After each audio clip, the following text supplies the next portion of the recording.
आज जो हमारा टॉपिक है वो है आइसोमेरिज्म। आज हम डिस्कस करेंगे आइसोमेरिज्म के बारे में। आइसोमेरिज्म क्या है? तो सबसे पहले ये जो वर्ड है आइसो, आइसो का मतलब है सेम। आइसो का मतलब है सेम। मर जो वर्ड है मर, ये मेरोज से निकला है। इसका मतलब है पार्ट्स। इसका मतलब है पार्ट्स और यूनिट्स। और जो एजम वर्ड है एजम, इसका मीनिंग है मतलब है फिनोमेना। आइसोमेरिज्म क्या है? देखो फॉर एग्जांपल मेरे पास ये दो कंपाउंड है। एक है इथेनॉल, एक है ये इथेनॉल, दूसरा है इथर। ये दो कंपाउंड है। अगर आप लोग गौर करें इसमें कार्बन कितने हैं इस स्ट्रक्चर में, ये पहला स्ट्रक्चर है, पहला कंपाउंड, और ये वाला जो है ये दूसरा कंपाउंड है। अगर आप लोग इस दोनों स्ट्रक्चर में, इन दोनों कंपाउंड में देखिए तो कार्बन की तादाद कितने? एक दो, टू कार्बन है, इसमें भी टू कार्बन है। हाइड्रोजन कितने हैं? टू, ये थ्री, फाइव और एक सिक्स, थ्री और थ्री सिक्स। इसी तरह एक ऑक्सीजन इसमें भी, एक ऑक्सीजन इसमें। इसका जो मॉलिक्यूलर फार्मूला है इन दोनों कंपाउंड का वो है C6H6O, ऑक्सीजन। ये क्या है? इन दोनों कंपाउंड का ये क्या है? फार्मूला है मॉलिक्यूलर। मॉलिक्यूलर फार्मूला अगर आप गौर करें दोनों कंपाउंड का सेम है। Same number of hydrogen, same number of hydrogen, same number of carbon, same number of carbon, और एक ऑक्सीजन इसमें भी, एक ऑक्सीजन इसमें भी। दोनों क्या है? हर लिहाज से ये सेम है। लेकिन अगर आप लोग इनके प्रॉपर्टीज पढ़ेंगे, ये जो इथाइल अल्कोहल है ये क्या है? इसका बॉइलिंग पॉइंट अगर आप लोग चेक करें अबाउट ये 78 डिग्री सेंटीग्रेड है।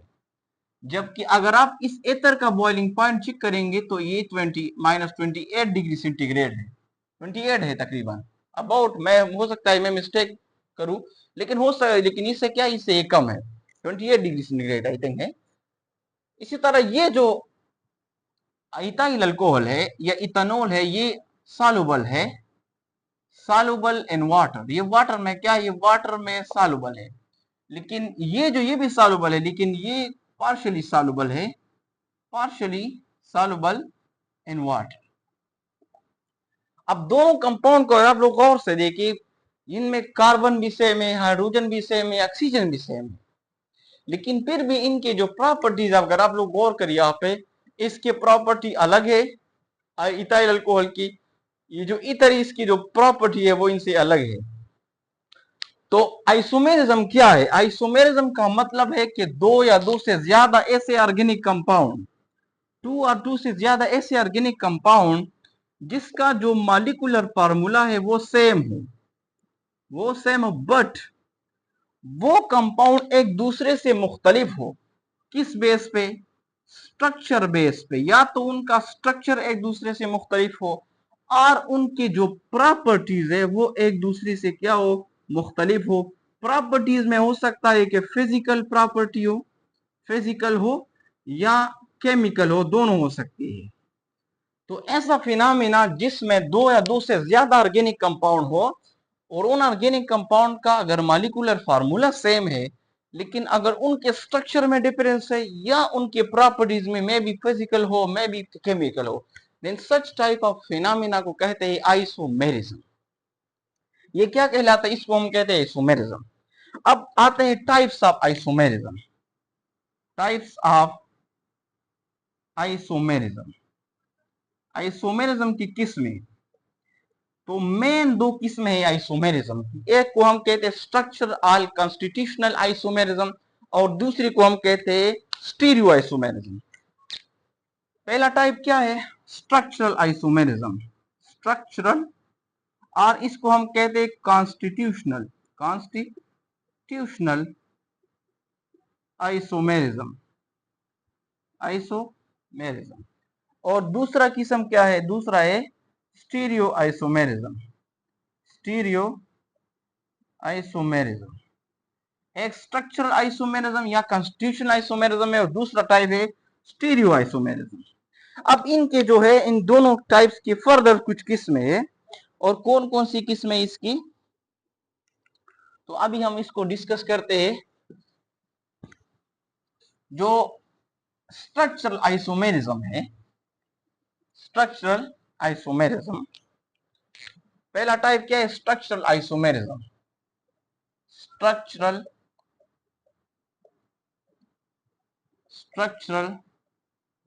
आइसोमेरिज्म। ये जो स्ट्रक्चरल आइसोमेरिज्म है, इसके फर्दर 5 किस्में हैं। इसकी कितनी किस्में? इसकी फिर फर्दर 5 किस्में है। पहला किस्म है चेन आइसोमेरिज्म।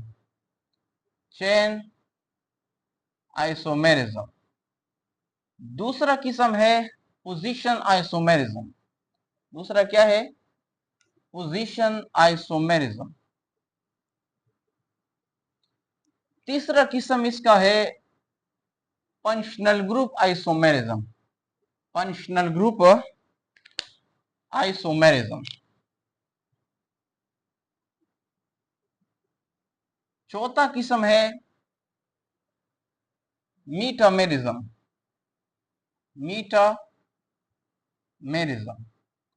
पांचवा लास्ट किस्म इसका है टाउटोमेरिज्म। टाउटोमेरिज्म। ये 5 किस्में स्ट्रक्चरल आइसोमेरिज्म की और कॉन्स्टिट्यूशनल आइसोमेरिज्म की। दूसरा किस्म क्या है? दूसरा है स्टीरियो आइसोमेरिज्म। स्टीरियो की फिर फर्दर टाइप्स है स्टीरियो आइसोमेरिज्म। Stereo isomerism. फिर फर्दर इसके भी किस्में, इसके फर्दर 2 टाइप्स है। एक कहलाता है कन्फर्मेशनल आइसोमेरिज्म, जो कि हमारे कोर्स का हिस्सा नहीं है, और दूसरा है कन्फिगुरेशनल आइसोमेरिज्म। एक टाइप किसका? इसका है कन्फर्मेशनल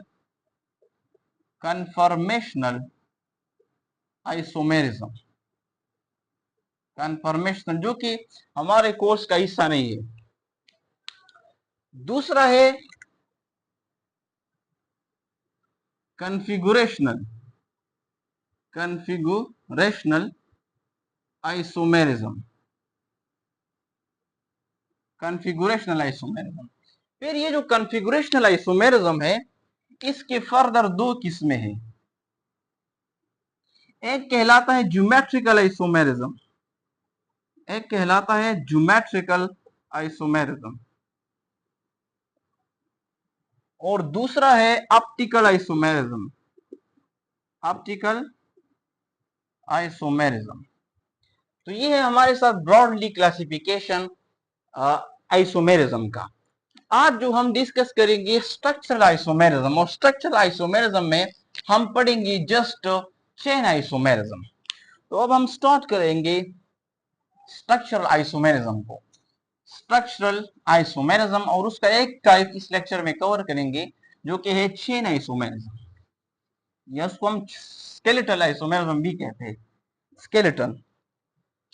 स्ट्रक्चरल आइसोमेरिज्म, या इसका जो दूसरा नेम है कॉन्स्टिट्यूशनल आइसोमेरिज्म। इसका क्या मतलब है? फॉर एग्जाम्पल, यहां मैं एक 2 स्ट्रक्चर ड्रा कर, जो पहले मैं आप लोग के सामने ड्रा कर चुका हूं। ये हमारे पास है इथेनॉल।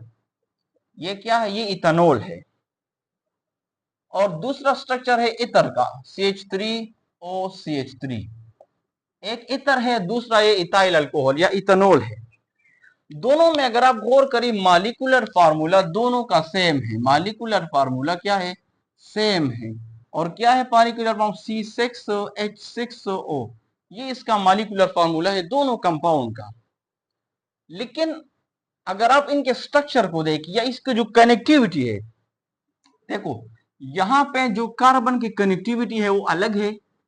यहां पे जो कार्बन की कनेक्टिविटी, यहां इस कार्बन के साथ हाइड्रोक्सिल ग्रुप अटैच, यहां पे देखो दोनों कार्बन के साथ ऑक्सीजन अटैच है। मींस जो सब कार्बन है, हाइड्रोजन है, वो तो सेम है, लेकिन जस्ट क्या है इसमें, इन दोनों कंपाउंड में डिफरेंस है। जो कनेक्टिविटी है कार्बन की, वो कनेक्टिविटी दोनों में क्या है? अलग है। तो ऐसा आइसोमेरिज्म जिसमें ऑर्गेनिक कंपाउंड की जो मॉलिक्यूलर फार्मूला वो सेम हो, बट क्या उसके जो कनेक्टिविटी है, कनेक्टिविटी ऑफ कार्बन एटम्स, वो क्या हो? और डिफरेंट। अगर उनकी जो मॉलिक्यूलर फार्मूला है वो सेम हो, लेकिन जो कार्बन एटम की कनेक्टिविटी है वो अलग हो, then such type of isomerism को कहते हैं स्ट्रक्चरल आइसोमेरिज्म और कंस्टिट्यूअल आइसोमेरिज्म उसे कहते हैं कंस्टिट्यूशनल आइसोमेरिज्म। और इसमें और बात हो, ये जो हमने पढ़ा भी डिस्कस किया स्ट्रक्चरल आइसोमेरिज्म, अब इसकी जो है ना फर्दर टाइप्स है। फर्दर क्या टाइप्स है इसकी, इसके 5 किस्में हैं। आज हम इस लेक्चर में जस्ट उसका एक पार्ट जो है कवर करेंगे, टाइप्स इसकी, टाइप्स ऑफ स्ट्रक्चरल आइसोमेरिज्म। तो सेम स्ट्रक्चरल आइसोमेरिज्म वो आइसोमेरिज्म है जिसका मॉलिक्यूलर फार्मूला, ऑर्गेनिक कंपाउंड जिसका मॉलिक्यूलर फार्मूला सेम हो, लेकिन उसके जो कार्बन के जो कनेक्टिविटी है ना वो डिफरेंट हो। सच टाइप ऑफ आइसोमेरिज्म को कहा जाता है स्ट्रक्चरल आइसोमेरिज्म। इसका जो फर्स्ट टाइप है वो है chain isomerism. Chain isomerism, chain isomerism कौन सा आइसोमेरिज्म है? इसमें होता ये, फॉर एग्जांपल मैं आप लोग के सामने यहाँ पे एग्जांपल ब्यूटेन लू, ब्यूटेन, ब्यूटेन के एग्जांपल में लेट सपोज कर लीजिए ब्यूटेन है हमारे पास CH3 CH2 CH2 और CH3, इसको हम कहते हैं एन ब्यूटेन, एन ब्यूटेन। अब इस ब्यूटेन को कुछ एक और अंदाज में भी लिख सकता हूं मैं, ऐसा भी मैं लिख सकता हूं इसको CH3 CH3 CH3। इसमें अगर आप देखिए ये भी ब्यूटेन है, ये भी ब्यूटेन है, इसमें कितने कार्बन है 1 2 3 4, 1 2 3 4, कितने हाइड्रोजन है 3 1 4, 4 और 3 7, 7 और 3 10, इसमें कितने 3 और 2 5, 2 7 और 3 10, 10 हाइड्रोजन इसमें भी है, 4 कार्बन इसमें भी है, 10 हाइड्रोजन इसमें भी है, 4 कार्बन इसमें भी है। मॉलिक्यूलर फार्मूला सेम है, ब्यूटेन है। लेकिन अगर आप लोग यहां पर गौर करें, इसमें जो मेन चेन है, मेन चेन इसमें ये है, और इसमें जो मेन चेन है हमारे पास वो ये वाला है। इस मेन चेन में अगर आप गौर करें 4 कार्बन है, कितनी कार्बन है 4, और इसमें अगर आप गौर करें तो यहाँ पे 3 कार्बन मौजूद है। तो आप देखो ऐसा आइसोमेरिज्म जिसमें इस चेन आइसोमेरिज्म को एक और नाम भी स्केलेटन आइसोमेरिज्म, क्योंकि इसमें जो स्केलेटन होता है कार्बन का वो चेन होता है, मॉलिक्यूलर फार्मूला सेम होता है। यहां अगर आप देखिए इन दोनों कंपाउंड का मॉलिक्यूलर फार्मूला सेम है, लेकिन जस्ट क्या है, कार्बन का जो लेंथ है, कार्बन चेन, इसमें क्या है, कार्बन चेन लेंथ जो है, length of the carbon chain वो क्या है, जस्ट वो डिफरेंट है। बाकी कार्बन हाइड्रोजन हर एक चीज दोनों में सेम है, लेकिन क्या है डिफरेंट किसमें है, कार्बन की लेंथ डिफरेंट है। यहाँ पे कार्बन लेंथ कितना है 4 कार्बन है, यहाँ पे जस्ट 3 कार्बन है। तो ऐसा आइसोमेरिज्म जैसे कंपाउंड जिसमें दो या दो से ऐसे ऑर्गेनिक कंपाउंड जिसका मॉलिक्यूलर फार्मूला सेम हो, लेकिन उसका जो कार्बन चेन है उसका लेंथ अगर डिफरेंट है, उसके लेंथ में डिफरेंस मौजूद है, सच टाइप ऑफ आइसोमेरिज्म को कहा जाता है चेन और चेन आइसोमेरिज्म और स्केलेटन आइसोमेरिज्म। अब एक और एग्जांपल में यहां लिखता हूं, फॉर एग्जांपल हमारे पास जो है पेंटेन, जो है पेंटेन, दूसरा एग्जांपल है पेंटेन। तो पेंटेन को मैं 3 तरह से लिख सकता हूं। पेंटेन को कुछ इस तरह मैं लिख सकता हूं CH3 CH2 CH2 CH2 and CH3, इसको हम कहते हैं एन पेंटेन। इसको कुछ इस तरह मैं लिख सकता हूं CH3 CH CH2 CH3 और CH3, या कुछ ऐसा भी हम लिख सकते हैं ये 1 ये 2 और 3, ये कि CH3 फिर C और CH3 CH3 CH3, ये तीसरा स्ट्रक्चर हुआ। अब एक ही पेंटेन है लेकिन मैंने अलग अलग तरीके से इसको लिखा। यहां अगर आप लोग गौर करें पेंटेन के केस में फर्स्ट स्ट्रक्चर में अगर देखी तो फर्स्ट स्ट्रक्चर में जो कार्बन का लेंथ है वो कितना है 5 कार्बन है। दूसरे में अगर आप देखें यहां पे कितनी कार्बन है 4 कार्बन है मेन चेन में। टोटल अगर आप काउंट करेंगे तो 5 कार्बन इसमें भी है, 5 कार्बन इसमें भी है, 5 इसमें भी है। लेकिन मेन चेन में यहाँ पे 5 कार्बन है, यहाँ पे 4 कार्बन है, यहाँ पे 1 2 3 कार्बन है। इसको हम कहते हैं आइसोपेंटेन, क्योंकि एक ब्रांच मौजूद है, इसको हम कहते हैं आइसोपेंटेन। और यहाँ पे सेकंड जो कार्बन है उस पे 2 ब्रांचेस मौजूद है। ये मैंने जो लेक्चर थी इस चैप्टर की, उसमें मैं डिटेल से इसको डिस्कस कर चुका हूँ आइसोपेंटेन न्यू पेंटेन नॉमेनक्लेचर में। ये क्या, इसमें 2 ब्रांच, इसको हम कहते हैं न्यू पेंटेन, न्यू पेंटेन। तो अगर आप गौर करें इन तीनों स्ट्रक्चर में डिफरेंस किस चीज का है, कार्बन भी सेम है, हाइड्रोजन भी सेम है, मीन इन तीनों स्ट्रक्चर का मॉलिक्यूलर फार्मूला सेम है। जस्ट इसमें डिफरेंस ये कि इसमें जो मेन चेन है उसका कार्बन चेन जो लेंथ है, लेंथ डिफरेंस है। तो जब लेंथ डिफरेंट होता है, मॉलिक्यूलर फार्मूला सेम होता है, देन सच टाइप ऑफ जो आइसोमेरिज्म होता है उसको हम कहते हैं क्या, ये चेन आइसोमेरिज्म और स्केलेटन आइसोमेरिज्म कहते हैं इसे। और याद रखिए ये जो आइसोमर और ये जो कंपाउंड होते हैं, ये कितने, ये पेंटेन की 1 2 3, तो ये पेंटेन की 3 आइसोमर्स हुई। और यहाँ ब्यूटेन मैंने लिखा था, तो ब्यूटेन में कितनी, तो याद रखिए यहाँ पे जो प्रोपेन इथेन है, इथेन और प्रोपेन जो है वो चेन आइसोमेरिज्म को शो नहीं कर सकते। इसके अलावा जितने भी जो कंपाउंड है ऑर्गेनिक कंपाउंड, मोस्टली वो चेन आइसोमेरिज्म को शो करते हैं, क्योंकि इसमें जस्ट क्या है, ब्रांच चेन का मसला है, स्ट्रेट चेन का। स्ट्रेट चेन, ब्रांच चेन वो तकरीबन तमाम ऑर्गेनिक कंपाउंड में हो सकते हैं। For example this phenomena of chain isomerism show by mostly all organic compound. ये तमाम ऑर्गेनिक कंपाउंड इसको शो कर सकते हैं। फॉर एग्जांपल जो अल्कीन है, अल्केन है, number first alkane, alkane show कर सकता है, अल्कीन इसको शो कर सकता है। इसी तरह alkyne, alkyl halide, alkyl halide. इसी तरह जो अल्कोहल है, फॉर एग्जांपल अगर मैं आप लोग को यहाँ एक्सप्लेन करूं, ये हमारे पास एक अल्कोहल है CH2 CH2 CH2 CH2OH, butanol 1 2 3 4। और एक ब्यूटानोल को हम ऐसा लिख सकते हैं, दूसरा हम इसको इस तरह भी लिख सकते हैं। तो ये क्या है, इसमें अगर आप देखिए जो कार्बन चेन है वो इसमें और इसमें क्या है, वो दोनों में अलग अलग है। अगर आप मॉलिक्यूलर फार्मूला देखें तो मॉलिक्यूलर फार्मूला दोनों का सेम है, लेकिन जस्ट जो कार्बन का चेन है वो अलग अलग है दोनों में। इसी तरह हम अमाइन में भी हो सकता है चेन जो आइसोमेरिज्म है। जो अल्काइल हैलाइड के अलावा जो अल्डिहाइड है, अल्डिहाइड में भी पॉसिबल है, प्लस कीटोन में। तो मोस्टली ये तमाम ऑर्गेनिक कंपाउंड जो है वो इस आइसोमेरिज्म को शो कर सकते हैं। अब अगर यहां गौर करें ब्यूटेन के केस में, अगर आप देखें ब्यूटेन का 4 कार्बन थे, तो ये 2 आइसोमर्स को शो कर रहा था, इसके पॉसिबल 2 आइसोमर्स थे। पेंटेन के केस में 3 आइसोमर थे, तो उसके 5 कार्बन थी, तो 5 कार्बन 3 आइसोमरिज्म, 3 आइसोमर को शो कर रहा था, 3 आइसोमर उसके पॉसिबल थे। जबकि ब्यूटेन के 4 कार्बन थी, तो वो 2 आइसोमर को शो कर रहा था।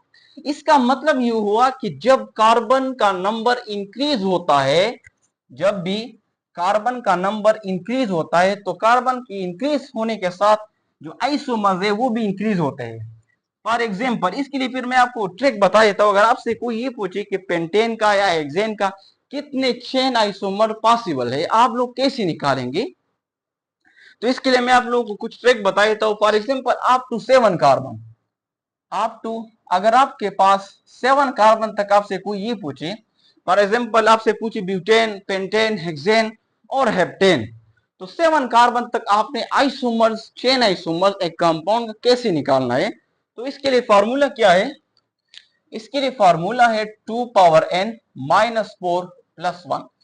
ये n क्या है, total number of carbon, total number of carbon. For example मैं आपसे पूछूं कि पेंटेन का, आप निकाले पेंटेन के लिए कितने पॉसिबल चेन आइसोमर हो सकते हैं पेंटेन,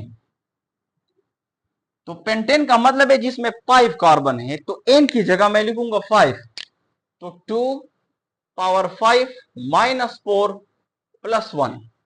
तो 5 से 4 माइनस करेंगे तो क्या बचेगा, 2 पावर 1 प्लस 1, तो 2 पावर 1 इज इक्वल टू 2 और प्लस 1 इज इक्वल टू 3। अब भी हमने डिस्कस किया कि और निकाला भी था कि जो पेंटेन है उसकी पॉसिबल चेन आइसोमरिज्म आइसोमर जो है वो 3 है। इसी तरह अगर हेक्सेन की मैं बात करूं, हेक्सेन जितने नंबर ऑफ कार्बन बढ़ते हैं उतनी चेन आइसोमर उसकी तादाद इंक्रीज हो जाती है। तो हेक्सेन के लिए क्या निकालते हैं, हेक्सेन का मतलब है कि 6 कार्बन, तो 2 पावर 6 माइनस 4 प्लस 1, 6 से 4 माइनस करेंगे तो आएगा 2 पावर 2 और ये प्लस 1। तो 2 पावर 2 का मतलब है कि 2 को 2 टाइम मल्टीप्लाई, तो 2 multiply by 2 is equal to 4 plus 1 is equal to 5। Means hexane के पॉसिबल चेन आइसोमर कितने 5 है।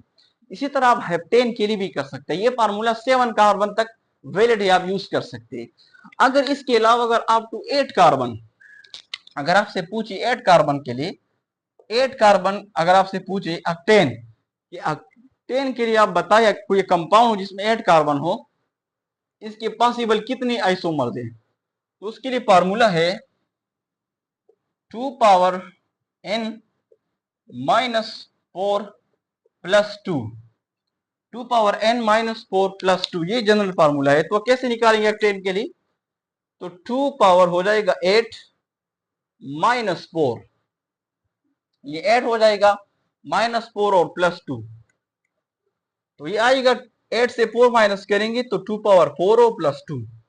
2 पावर 4 का क्या मतलब है कि 2 को 4 टाइम मल्टीप्लाई करें, तो 2 multiply by 2 multiply by 2 multiply by 2, तो इससे आता है 16। 2 multiply by 4, 4 multiply by 2 multiply by 2, 4 2 जा 8 और 8 2 जा 16, तो इससे 16 आता है। तो 16 plus 2 is equal to 18। Mean 8 carbon अगर कोई कंपाउंड आपके पास है तो उसके लिए पॉसिबल चेन जो आइसोमर्स है वो कितनी होंगी, वो 18 होंगे। अप टू 9, अगर आपसे कोई 9 कार्बन वाला कंपाउंड पूछे, 9 अप टू 9 कार्बन, उसके लिए पॉसिबल कितनी चेन आइसोमर होंगे, तो इसके लिए जनरल फार्मूला है 2 पावर n माइनस 4 प्लस 3। अब कैसे निकालेंगे, n की जगह 9 पुट करें, तो 2 power 9 minus 4 plus 3 is equal to 9 से 4 तो 2 पावर 5 प्लस 3। अब 2 पावर 5 का मतलब है कि 2 को 5 टाइम मल्टीप्लाई करें, 2 multiply by 2 multiply by 2 multiply 2 multiply 2, तो इससे आता है 32। अगर आप 2 को 5 टाइम मल्टीप्लाई करोगे तो इससे आता है 32, 32 प्लस 3, इससे टोटल आता है 35। इट मीन दैट कि अगर आपके पास कोई 9 कार्बन वाला कंपाउंड है तो उससे तकरीबन कितने कम आइसोमर्स बन सकते हैं आपके पास, 35 आइसोमर्स। लास्ट जो है वो ये है कि अगर आपको कोई ऐसा कंपाउंड है डिकेन हो जिसमें 10 कार्बन हो, तो 10 कार्बन के कंपाउंड के लिए आप कैसे उसका चेन आइसोमर निकाल सकते हैं। तो उसके लिए फार्मूला क्या है, 2 power n minus 4 plus 1 plus 10, ये फार्मूला है। कैसे निकालेंगे, तो इसकी जगह आप 10 पुट करें, 2 power 10 minus 4 plus 1 plus 10 is equal to 10 से अगर हम 4 माइनस करेंगे तो आता है 2 पावर 6 प्लस 1 और प्लस 10। तो अगर आप 2 को 6 टाइम मल्टीप्लाई करोगे, 2 multiply by 2 multiply by 2 multiply 2 multiply 2, तो इससे आता है 2 को 6 टाइम मल्टीप्लाई करो तो इससे आता है 64, 64। तो इससे आ गया 64 प्लस 1 प्लस 10, तो अगर आप इसको जमा करोगे तो इससे आता है 75। इट मीन दैट अगर आपके पास ऐसा कंपाउंड है जिसमें 10 कार्बन है, तो 10 कार्बन कंपाउंड के लिए पॉसिबल चेन आइसोमर्स कितने हैं, 75 है।